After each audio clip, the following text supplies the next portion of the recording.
Bueno, el pasado domingo hemos comenzado con una serie breve sobre el pasaje que nuestro hermano Jorge hacía lectura hace un momento, Isaías 53.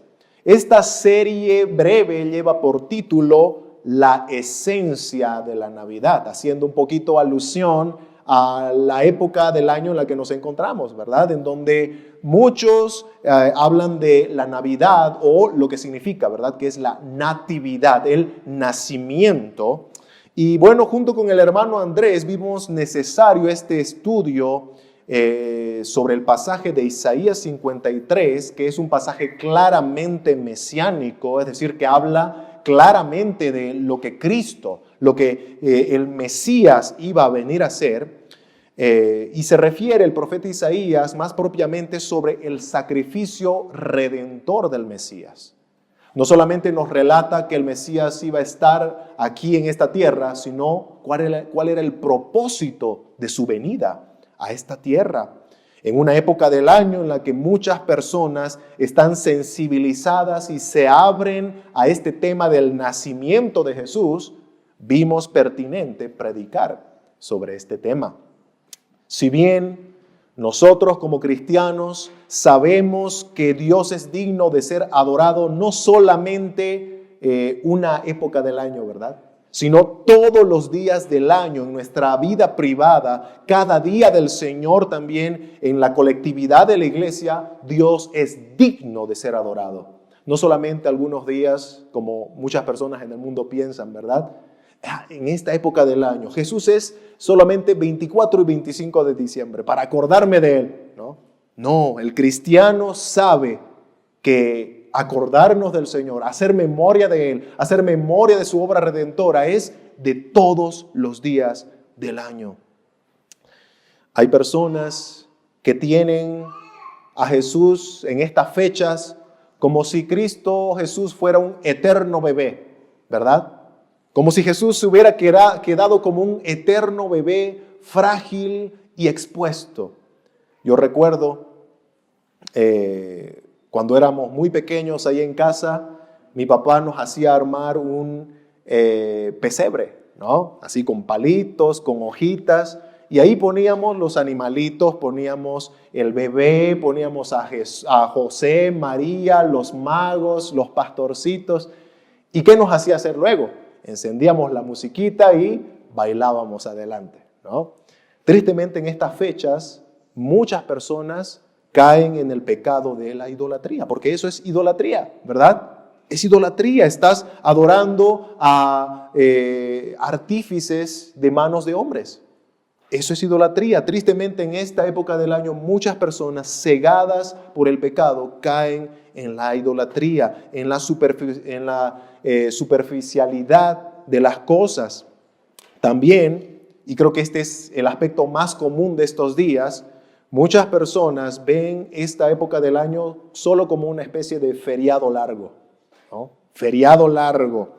Y bueno, ahí es en donde le dan gusto a su materialismo, etcétera, etcétera. Ahora aquí tengo que poner algo entre paréntesis, hermanos, ¿no? Si nosotros hemos celebrado con nuestras familias, ¿no? un lindo tiempo de regocijo en estos días, no está mal, ¿no? Es bueno celebrar con la familia, es bueno juntarse con la familia, pero si pensamos que eso es recordar a Cristo y conmemorar a Cristo, entonces estamos equivocados, ¿no? Estamos equivocados. El nacimiento de Jesús no gira en torno a solamente una reunión familiar o otras cosas que podemos hacer en estas fechas, ¿no? Cristo tuvo un propósito al venir a esta tierra. Tuvo un propósito y eso es lo que tiene que resaltar siempre que recordamos a Cristo y su obra. Es por eso que estamos viendo en Isaías 53 lo que es la esencia de la Navidad, ¿no? La esencia del nacimiento de Jesús, que tiene como foco central el sacrificio redentor a favor del pecador. El sermón del día de hoy lleva por título el vicario del pecador. La palabra vicario significa sustituto, alguien que reemplaza a otro. el sustituto del pecador, el título del sermón de hoy. Y vamos a estar basando el mensaje de hoy en Isaías 53, versículos 4 al 7. Isaías 53, 4 al 7. Y vamos a desglosar este pasaje en 3 encabezados. 3 puntos en esta mañana. Número 1, siendo sanados por sus heridas. Número 2, la expiación de los descarriados. Y por último, número 3, el silencio del Cordero de Dios. Nuestro hermano Andrés el pasado domingo nos estaba hablando de este personaje misterioso de Isaías 53. Es un personaje tan misterioso que cuando en Hechos capítulo 8 el eunuco etíope estaba leyendo precisamente este pasaje de Isaías 53 y se encuentra con Felipe el evangelista, el eunuco le pregunta, ¿de quién está hablando el profeta aquí? Porque era un misterio. El eunuco no le entraba en la cabeza quién podría ser este personaje. Nuestro hermano Andrés nos estaba hablando de este personaje misterioso, el Mesías prometido. Claramente, cuando Felipe se vio acorralado, entre comillas, con la pregunta del eunuco, él dirige la mirada del eunuco a través del pasaje de Isaías 53 hacia Jesús. Felipe el evangelista estaba enseñándonos a todos nosotros la interpretación de este pasaje y nos está diciendo que el personaje misterioso de Isaías 53 es Jesucristo. En Jesucristo se cumple todo lo referido en este pasaje de Isaías 53.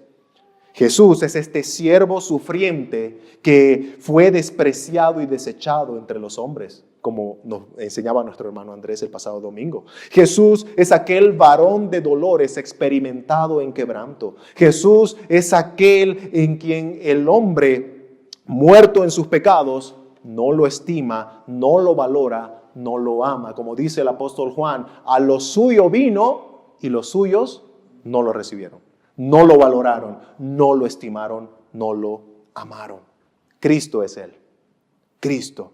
Y así entramos a nuestro primer encabezado. Punto número 1. Siendo sanados por sus heridas. Vamos a hacer lectura de los versículos 4 y 5 de Isaías 53. La palabra del Señor dice así.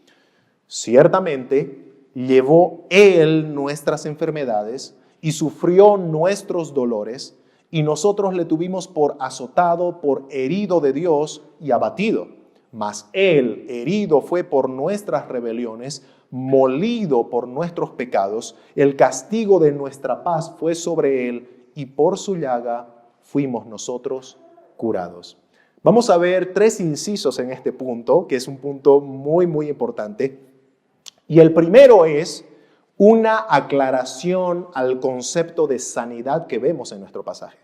Ubican que en muchas partes de estos 2 versículos que acabamos de leer se mencionan enfermedades, dolores, llagas, ¿verdad?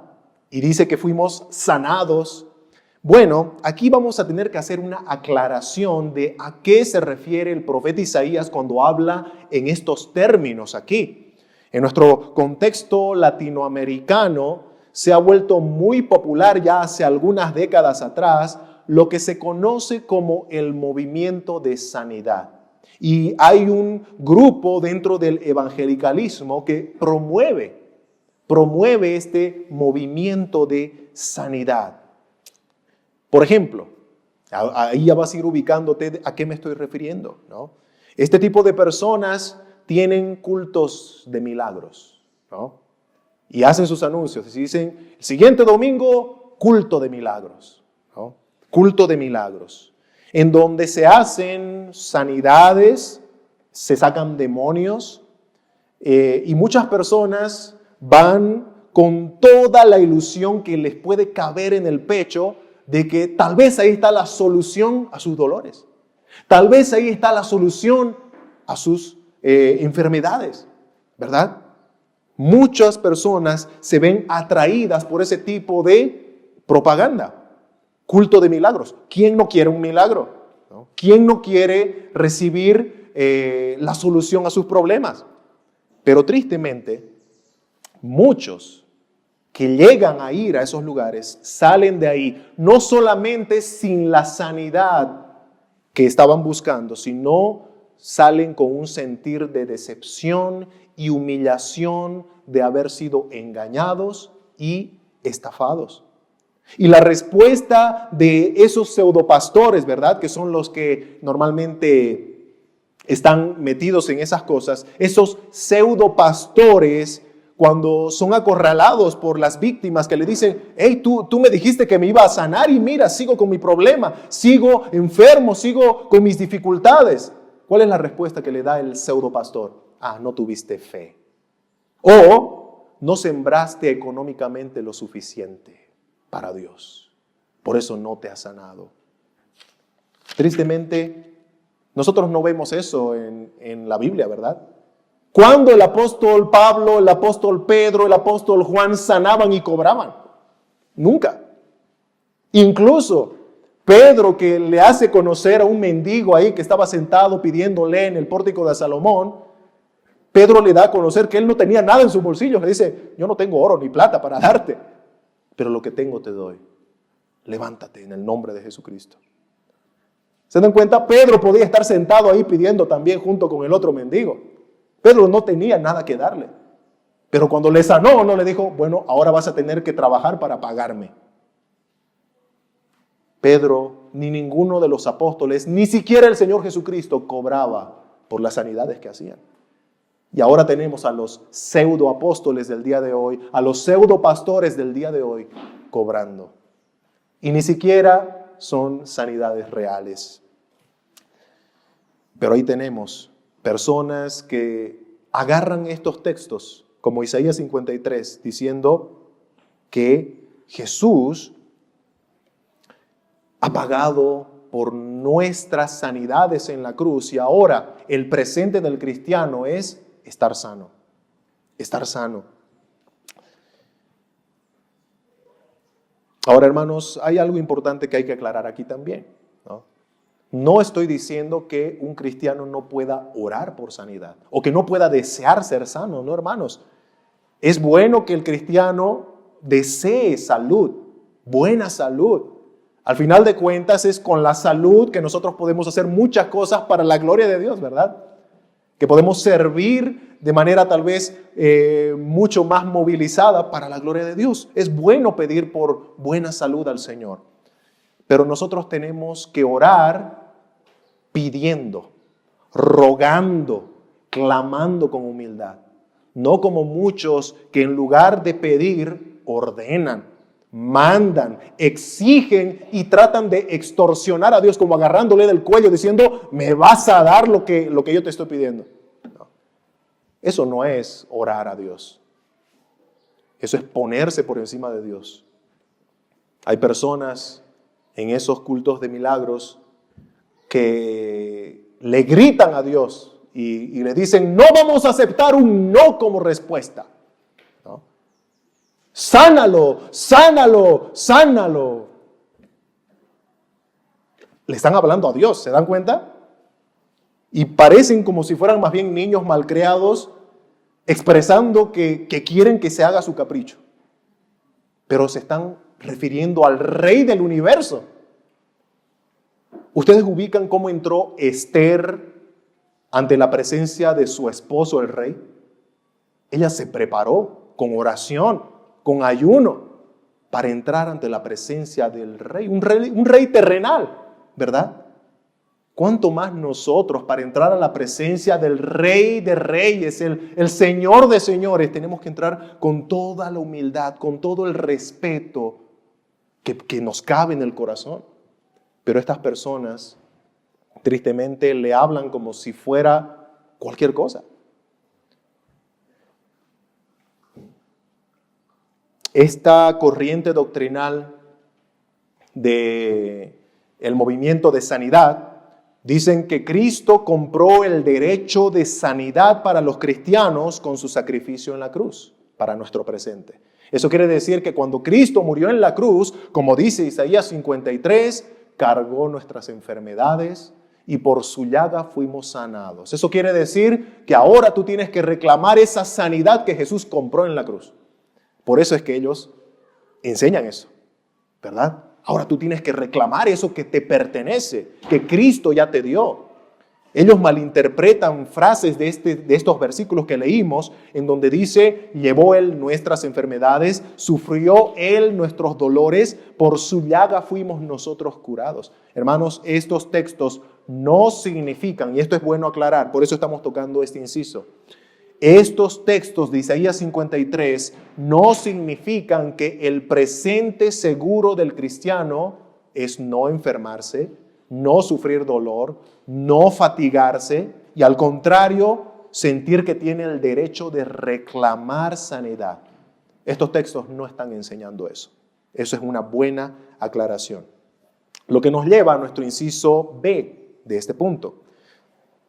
Cristo cargó con la culpa y la maldición del pecado.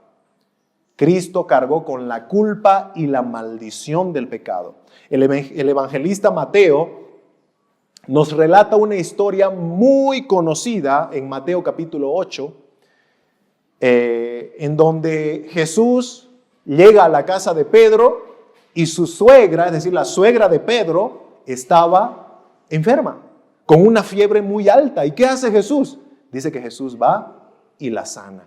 Y en ese momento la suegra de Pedro se le quita la fiebre y se levanta y empezó a servir a Jesús y a todos en la casa, ¿no? Nos acordamos de esa historia. Bueno, esa historia continúa también de que luego de haber sanado a la suegra de Pedro, Jesús empezó a hacer sanidad a muchas otras personas ahí que venían a la casa. Personas que venían para ser sacadas demonios, Jesús los sacaba a los demonios. Personas que venían para ser sanados de una enfermedad, Jesús terminó el día sanando enfermedades. Y es en ese contexto en donde Mateo, el evangelista, en el capítulo 8, versículo 17, dice lo siguiente: para que se cumpliese lo dicho por el profeta Isaías, cuando dijo, Él mismo tomó nuestras enfermedades y llevó nuestras dolencias. ¿Ubican lo que está haciendo Mateo? Mateo está citando a Isaías 53 en un contexto de sanidad. Jesús sanando y luego Mateo dice, es para que se cumpla lo que estaba escrito. Bueno, usando este texto, los del movimiento de sanidad dicen, ¿ves? Mateo en un ambiente de sanidad, de enfermos, dice que Jesús tomó nuestras enfermedades y que llevó nuestras dolencias. ¿Ves? ¿Cómo que Jesús no nos está asegurando sanidad? ¿Cómo que Jesús no compró sanidad para nosotros? Bueno, estimado hermano, si bien el texto demuestra que Jesús, en su obra redentora, número 1, cargó con la culpa de nuestros pecados, por la cual el cristiano ya no va a sufrir la condenación. Y número 2, este pasaje de Isaías 53 sí nos muestra que Cristo cargó con la maldición del pecado. ¿Saben cuáles son la maldición del pecado? Todas las consecuencias que trajo el pecado cuando entró al mundo, ¿verdad? El dolor, el sufrimiento, la vergüenza, la decepción, la misma muerte. Consecuencias del pecado, maldición del pecado. Cristo cargó con todo eso en la cruz también, con la maldición del pecado. Pero ni la cita de Mateo 8, ni el mismo texto de Isaías 53 están afirmando que el cristiano en su peregrinaje en este mundo caído no va a enfermar o no va a morir, ¿verdad? Estos textos en ningún momento están diciendo, cristiano, tú no te vas a enfermar de aquí en adelante. O cristiano, tú no vas a morir de aquí en adelante. La obra de Cristo, y esto es algo que vemos en el pasaje, la obra de Cristo nos da la seguridad de que en el siglo venidero ya no va a haber más pecado, ni más maldición del pecado. Ya no va a haber consecuencias del pecado. De manera que, como dice la Escritura, en el siglo venidero ya no va a haber lágrimas, ya no va a haber tristeza, vergüenza ni muerte. Pero eso será en el siglo venidero, cuando Cristo venga de una vez para instaurar su reino. En ese tiempo, nuestros cuerpos serán glorificados y ya no tendremos cabida con el pecado. Pero hoy vivimos en en una era distinta. Vivimos en una era en donde hemos sido rescatados del pecado, pero aún seguimos teniendo, como dice el apóstol Pablo en Romanos capítulo 7, aún seguimos teniendo la presencia del pecado. Pablo mismo dice, con la mente quiero agradar a Dios, pero mis miembros, mi cuerpo se inclina a hacer lo contrario. Pablo mismo reconoce que él, siendo un apóstol de Jesucristo, tenía la presencia del pecado en él, con la cual tenía que luchar cada día. El mismo apóstol Pablo muestra que él sufría dolencias físicas, siendo un apóstol, ¿verdad? ¿Recuerdan ese pasaje a los Corintios en donde Pablo ora repetidas veces para que Dios le quite el aguijón en su carne? Y dice que Dios no le quitó lo que Pablo estaba pidiendo. Pablo, el apóstol, decía, Señor, quítame este aguijón. Y el Señor le dijo, no lo voy a hacer, bástate mi gracia. Entonces, ¿dónde está aquel derecho a sanidad que Pablo como cristiano tenía? ¿Acaso vemos a Pablo diciendo, no, Señor, yo no aceptaré un no como respuesta, dame lo que me pertenece? No, cuando el Señor le dijo a Pablo, no voy a quitarte el aguijón, bástate mi gracia, Pablo solamente, si dijo algo fue, amén. Amén, Señor. Pablo no tenía ningún derecho a exigir sanidad. ¿Se dan cuenta cuán contradictorio es con lo que se ve hoy en día? ¿De dónde sacan esas personas que hay que exigirle a Dios algo que nos pertenece, cuando el mismo apóstol Pablo no lo hizo? Pablo le explica también a los corintios que cuando Cristo, el cual es las primicias de la resurrección, porque fue el primero en resucitar, después nosotros seguiremos. Bueno, cuando Cristo, las primicias de la resurrección, vuelva por su iglesia para establecer su reino, nuestros cuerpos serán resucitados y transformados gloriosos, dice la Escritura. Y ya no habrá más maldición del pecado, porque la muerte será finalmente erradicada desde la raíz.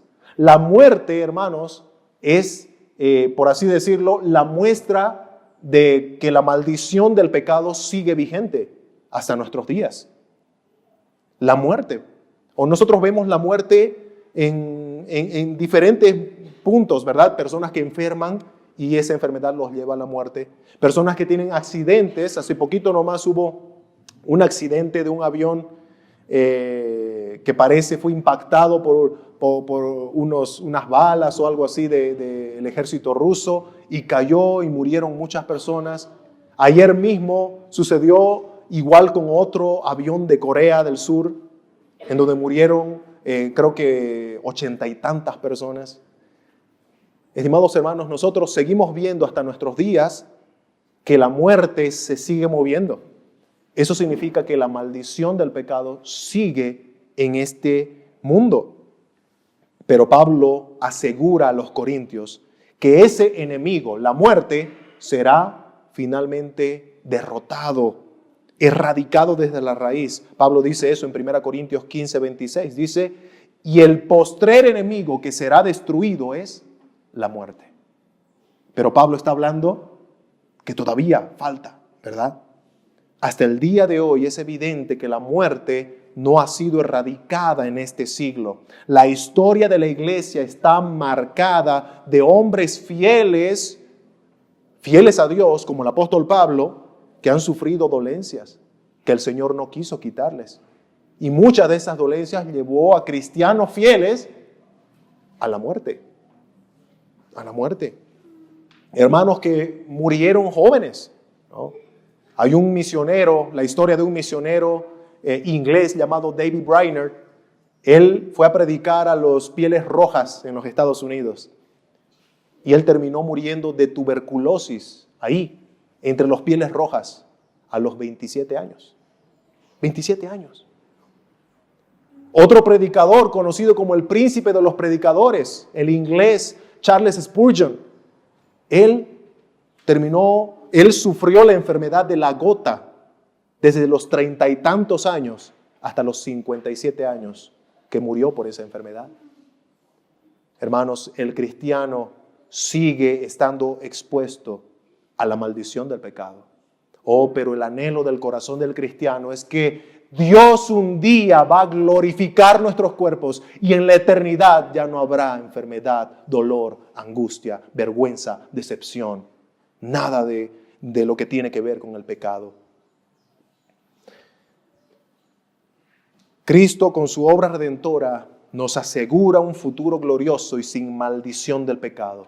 Hasta ese día, cuando Cristo vuelva, mientras tanto vamos a seguir sufriendo la aflicción en este mundo. Pero recordemos lo que Jesús le dijo a sus discípulos y a nosotros indirectamente en su palabra. Confiad, yo he vencido al mundo.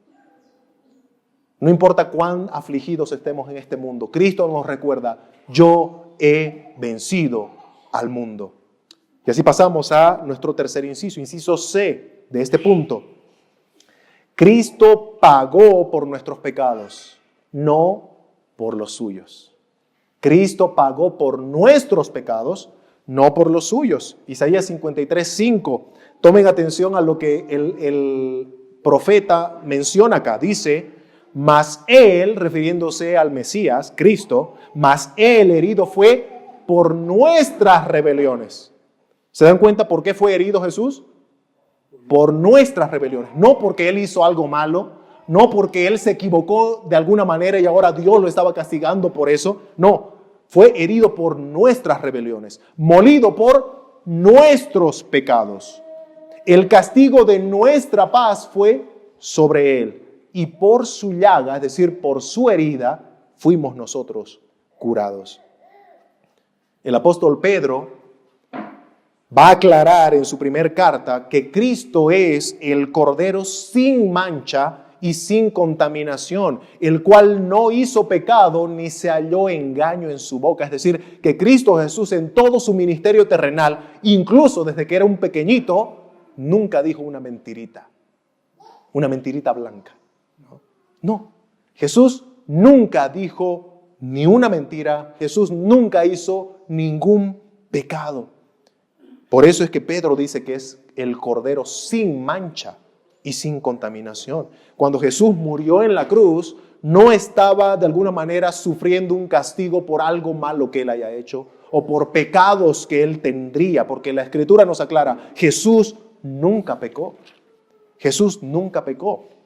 Para terminar esta parte, el pastor norteamericano John MacArthur lo explica de esta manera. Dice, este versículo, es decir, el versículo 5 que estamos leyendo de Isaías 53, este versículo es la esencia de la sustitución o expiación divina.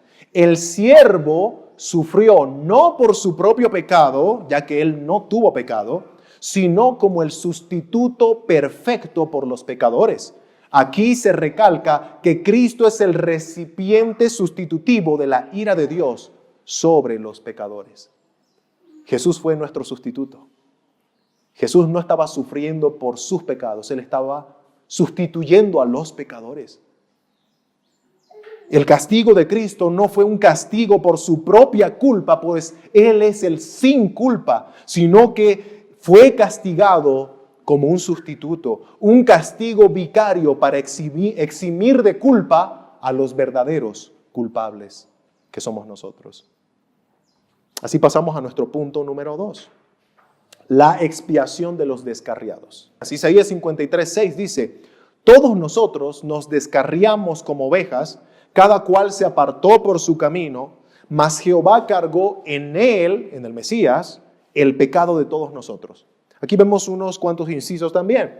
Inciso A, vamos a ver que este pasaje de Isaías 53:6 nos enseña la doctrina conocida como la total depravación del ser humano. La total depravación del ser humano. Y es algo que ya lo hemos enseñado acá en la iglesia, así que no vamos a enfocarnos mucho en este tema. Ubican que el profeta Isaías dice, todos nosotros nos descarriamos como ovejas, cada cual se apartó por su camino. El profeta Isaías se incluye dentro de este grupo, ¿verdad? Todos nosotros. Él no dice ustedes. No. Él dice todos nosotros nos descarriamos como ovejas. Cada cual se apartó por su camino. Estimado hermano, amigo, todo ser humano, sin excepción, está descarriado en su naturaleza pecaminosa. Se ha ido por donde él quiso. Como dice el apóstol Pablo en Romanos capítulo 3, versículo 10, versículos 10 al 12. No hay justo ni aún uno, no hay quien entienda, no hay quien busque a Dios. Todos se desviaron, a una se hicieron inútiles. No hay quien haga lo bueno, no hay ni siquiera uno. Wow, Pablo es tan claro con lo que está diciendo que a veces resulta difícil imaginar que hay personas que rechazan esta doctrina.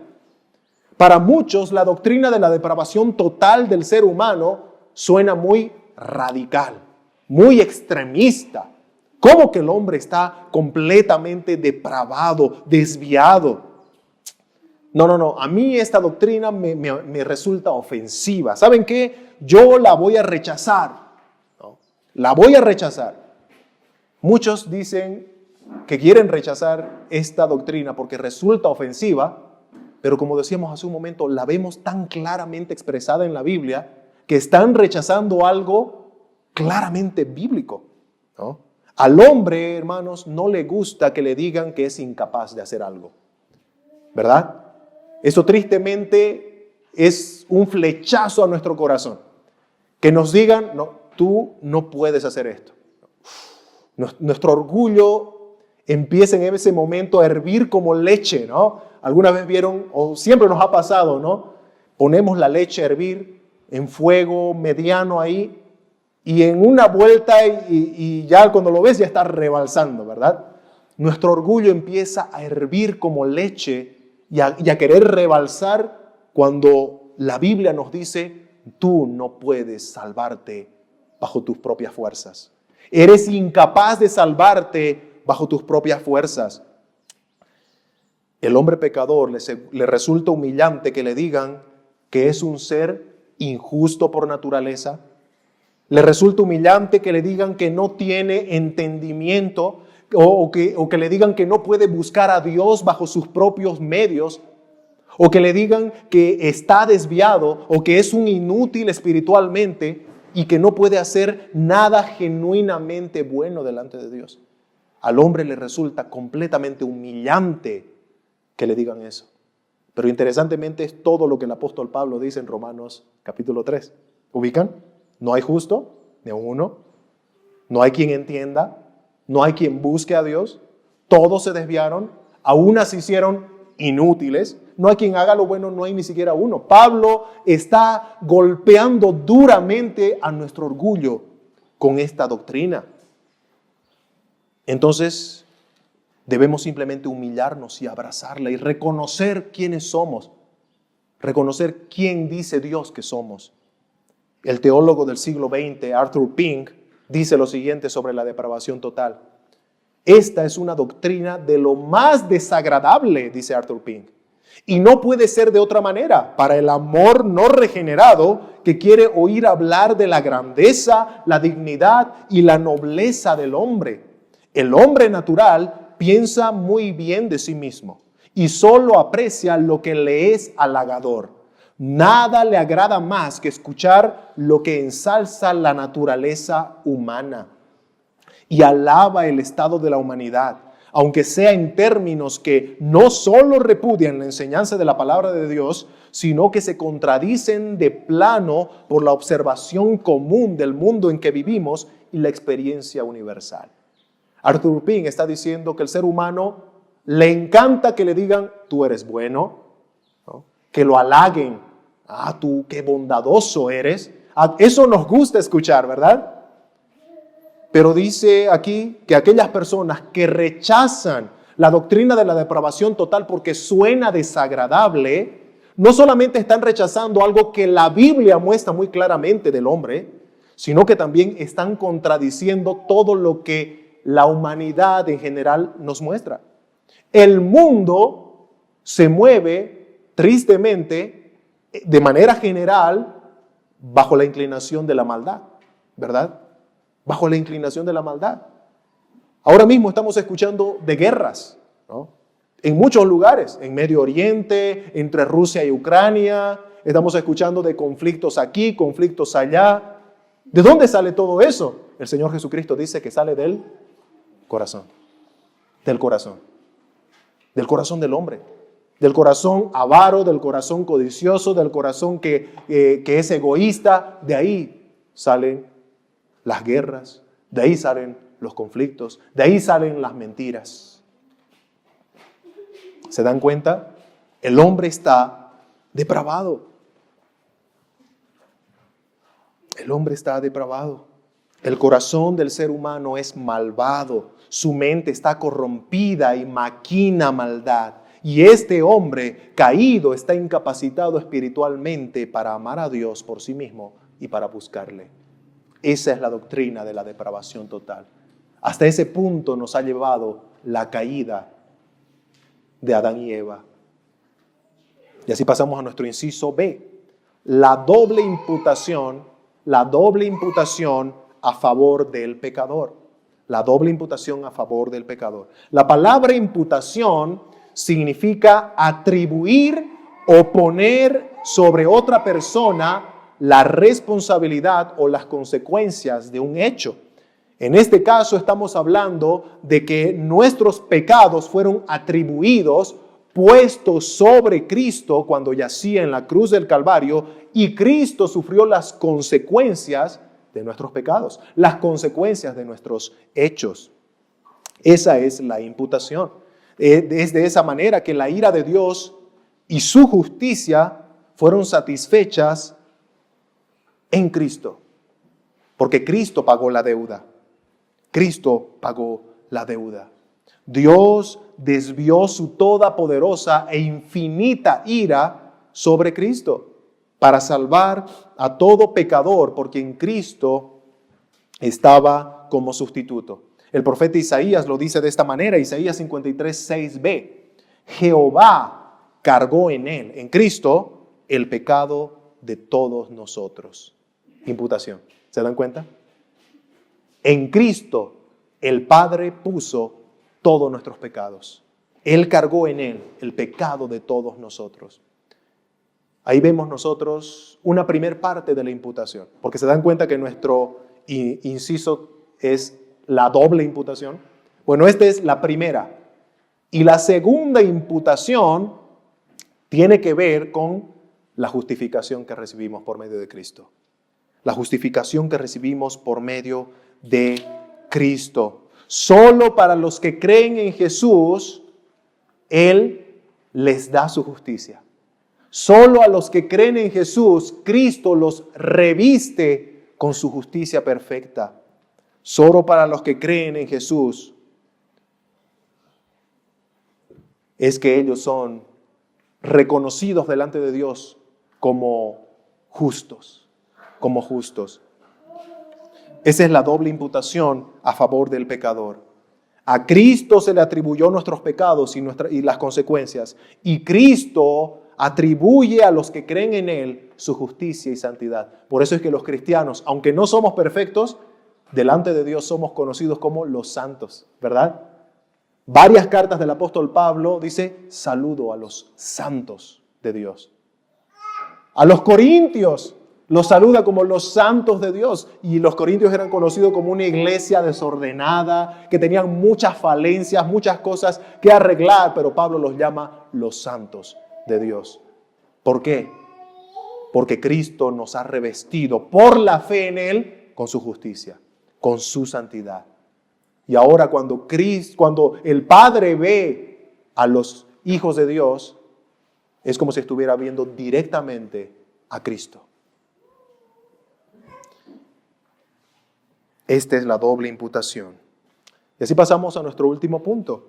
El silencio del Cordero de Dios. Isaías 53:7 dice, angustiado él y afligido, no abrió su boca. Como cordero fue llevado al matadero y como oveja delante de sus trasquiladores, enmudeció y no abrió su boca.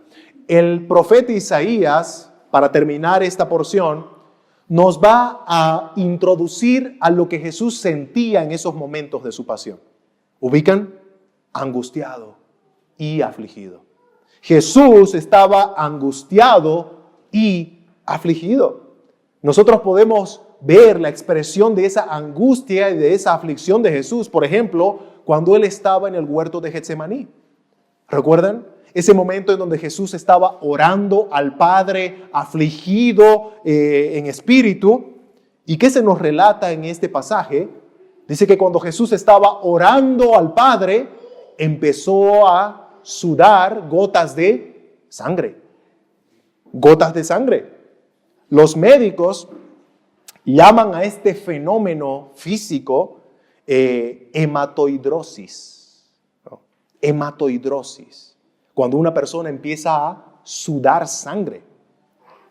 Y ellos dicen que es algo que no es muy común. De manera que no lo comprenden muy bien todavía. Pero hasta donde los médicos pueden entender, esto ocurre, es decir, cuando una persona empieza a sudar, a mostrar estos síntomas de hematoidrosis, esto sucede cuando los vasos sanguíneos se congestionan tanto que se rompen y se mezclan con el sudor, de manera que la persona empieza a sudar sangre, ¿no? Y esto sucede normalmente cuando una persona ha llegado a un nivel extremo de estrés físico y emocional. No hay muchos casos reportados sobre esta condición en el mundo. Aproximadamente aquellos que han avisado que tenían esto deben ser por lo menos unas 500 personas en todo el mundo a lo largo de la historia. Es un número muy, muy bajo, ¿verdad? 500 personas. Y la mayoría de estos casos se han dado en personas que estaban condenadas a muerte. Condenadas a muerte. Hermanos, la angustia y la aflicción de Jesús, esto es bueno aclarar también, no tenía nada que ver con cierto miedo que las personas normalmente tienen a la muerte, ¿verdad? O la muerte nos resulta como algo desconocido, en nuestra mente es como el final de una era, la muerte. No, nosotros en nuestra mente tenemos de que, ¿será que va a causar dolor? ¿No va a causar dolor? ¿Qué se siente cuando se muere? Imagínense ese pensamiento en una persona que está a punto de ir, por ejemplo, a la silla eléctrica, ¿no? O a la horca. Bueno, muchos dicen que Jesús, como estaba por ir a la cruz, tenía esa aflicción, como miedo a la muerte. ¿Qué será de mí en ese momento? Hermanos, no. Jesús, más allá de tener una especie de aflicción por lo que iba a ser la muerte en sí, lo que le afligió a Cristo y lo tuvo en angustia era el sacrificio expiatorio en la cruz. Lo que implicaba su sacrificio implicaba que el que no conoció pecado, que el Santísimo y Justísimo por toda la eternidad, en la cruz iba a cargar con nuestro inmundo pecado sobre él. El que es santísimo. Imagínate sentir el peso de la vergüenza de tu pecado y mi pecado sobre él. La angustia y la aflicción de Jesús implicaba que en su sacrificio expiatorio, su Padre eterno, aquel con el cual Cristo gozó una eternidad de armónica comunión perfecta, iba a ser truncada por causa de nuestro pecado. La comunión eterna del Hijo y del Padre, rota por nuestro pecado. Ahí está la aflicción de Cristo. Ahí está la angustia de Cristo. Pero ¿sabes qué? A pesar de la angustia que Cristo sentía, a pesar de haber estado sudando sangre por esa angustia y aflicción, Cristo no tambaleó. Cristo estuvo firme para que la voluntad de Dios sea hecha. Dice el texto, ¿verdad? Angustiado él y afligido, ¿qué pasó? ¿Se escapó? No. Angustiado él y afligido, ¿se defendió de las acusaciones falsas de los falsos testigos en ese juicio injusto que le hicieron a medianoche? No. Dice, angustiado él y afligido, no abrió su boca. Él no buscó zafarse, no. Él dijo, que sea la voluntad de mi Padre. Al final así terminó su oración en el Getsemaní, ¿verdad? Que no se haga mi voluntad, sino la tuya. Y Él estaba dispuesto a que así sea. El silencio de Jesús no fue un silencio de ignorancia, como cuando tú agarras una ovejita y la llevas de a poquito al lugar donde va a ser su muerte, ¿verdad? La ovejita va saltando sin saber lo que le espera allá. No, Jesús no era una especie de cordero ignorante que fue a la cruz como que sin saber lo que iba a pasar. Jesús sabía exactamente, tenía pleno conocimiento de lo que se le avecinaba. La agonía de cargar nuestros pecados, de sufrir la ira y el abandono de su Padre. Jesús sabía muy bien lo que se le venía. Y su silencio es la expresión de su alineamiento perfecto con el plan eterno de redención. Dios y el Hijo habían determinado desde antes de la fundación del mundo cómo iba a salvar a su pueblo. Así que Cristo sabía. El profeta dice, como cordero fue llevado al matadero y como oveja delante de sus trasquiladores, enmudeció y no abrió su boca. Ustedes ubican qué hacen los trasquiladores con las ovejas, ¿no? Le quitan la lana, ¿no? Bueno, el profeta Isaías menciona aquí que Jesús estaba como una oveja en medio de trasquiladores. Y hay un pasaje en Isaías capítulo 50, versículos 6 y 7, que nos muestra lo que Cristo vivió, qué es lo que Cristo vio y qué es lo que Cristo sintió en ese momento en donde estaba rodeado de los trasquiladores. Escuchen lo que dice Isaías 50, versículos 6 y 7. Estas son palabras del Mesías. Di mi cuerpo a los hombres, dice, y mis mejillas a los que me mesaban la barba. La palabra mesar significa arrancar. ¿Ubican lo que está diciendo el profeta hablando en nombre del Mesías? Dice que en el momento en el que los soldados romanos, de los cuales hablábamos al principio, se burlaban de Jesús, lo golpeaban, dice que le jalaban la barba al punto de que le arrancaban la barba. ¿Ubican lo que dice Isaías de los trasquiladores? Cómo sacan el pelaje de la oveja. Así estaban maltratando a Cristo. Mesaban su barba. Dice Cristo, no escondí mi rostro de injurias y de esputos. El esputo es ese escupitajo que sale desde la garganta, lo que nosotros conocemos como flema. Dice que eso le escupían a Cristo. Flemas en su cara.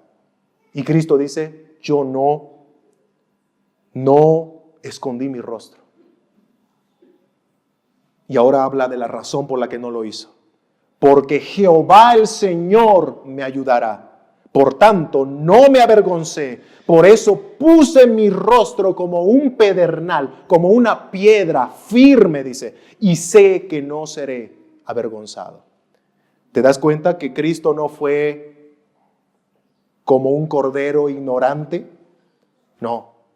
Esa vía dolorosa hacia la cruz y el tiempo doloroso en la cruz misma, Cristo lo sufrió con obediencia y valentía. El hecho de que diga que Cristo fue como un cordero llevado al matadero no significa que fue como alguien indefenso y de alguna manera débil. No. Recuerden de quién estamos hablando aquí. Aquel que fue así de humillado, así tratado en la cruz, es el creador del universo. Es el que sostiene el sol, las estrellas con la palabra de su poder. Ahora te das cuenta de cuál es la esencia de la Navidad. Ese fue el propósito del nacimiento de Jesús. Salvar a su pueblo de sus pecados. Salvar a sus amadas ovejas y traerlas consigo para siempre. Esa es la esencia de la Navidad. Hermanos, el pesebre que contuvo a Jesús en su primer aliento en aquel establo en Belén no es igual de relevante como la cruz en la que Cristo dio su último aliento. El llanto de aquel bebé Jesús en ese sucio establo de Belén era solamente un preámbulo, una preparación del gran clamor que Cristo haría en esa inmunda cruz por nuestros pecados. Y Cristo clamaría de esta manera: Padre, perdónalos porque no saben lo que hacen. En esa cruz, Jesús daba su vida por los pecadores. El Cordero de Dios, la segunda persona de la Trinidad, aquel que sostiene el universo entero con la palabra de su poder, el Todopoderoso que partió el Mar Rojo en dos, el Todopoderoso que hizo temblar el monte Sinaí, Él era quien yacía en aquella cruz como un cordero. ¿Te das cuenta que si Cristo hubiera querido desmenuzar a todos los que estaban a su alrededor, lo hubiera hecho? Pero no lo hizo. No lo hizo. Él enmudeció y no abrió su boca. Bien dice una estrofa traducida de una canción titulada Dios el increado. Escuchen lo que dice esta canción. Encarnado eterno Dios, besado por un vil traidor, la maldición del pecador, el príncipe de paz sufrió. Crucificado el justo fue. De Dios Cordero, Cristo es. El malvado lo humilló, mas el Padre lo exaltó. Y reinará por siempre. Reinará por siempre. Él es el soberano Dios. El que estaba muriendo en esa cruz es el soberano Dios. Encarnado, hecho hombre. Que recordar esta verdad, estimados hermanos, nos lleve a admirar a Cristo más que como una simple fecha en nuestro calendario. Cristo es nuestra vida entera y Él es digno de toda nuestra admiración, de toda nuestra adoración. Y que terminando este año, ver esta verdad bíblica nos ayude a comprometernos que el año que viene, el año 2025, vamos a poner más nuestro corazón en Cristo, en su voluntad. Y si tú estás esta mañana sin Cristo, ¿qué estás esperando? ¿Qué estás esperando para correr a los pies de Jesús? Ve y apresura tus pasos al trono de la gracia, que Cristo no te va a echar fuera. Cristo es el representante perfecto de todo pecador que cree en Él. Él es el vicario, Él es el sustituto en quien necesitas posar tu fe. Sin Cristo vas directo a la condenación, mas con Él tu alma estará anclada en el cielo mismo. Cree en Cristo, mi amigo. Cree en Cristo y serás salvo. Cree en Cristo y tendrás vida eterna.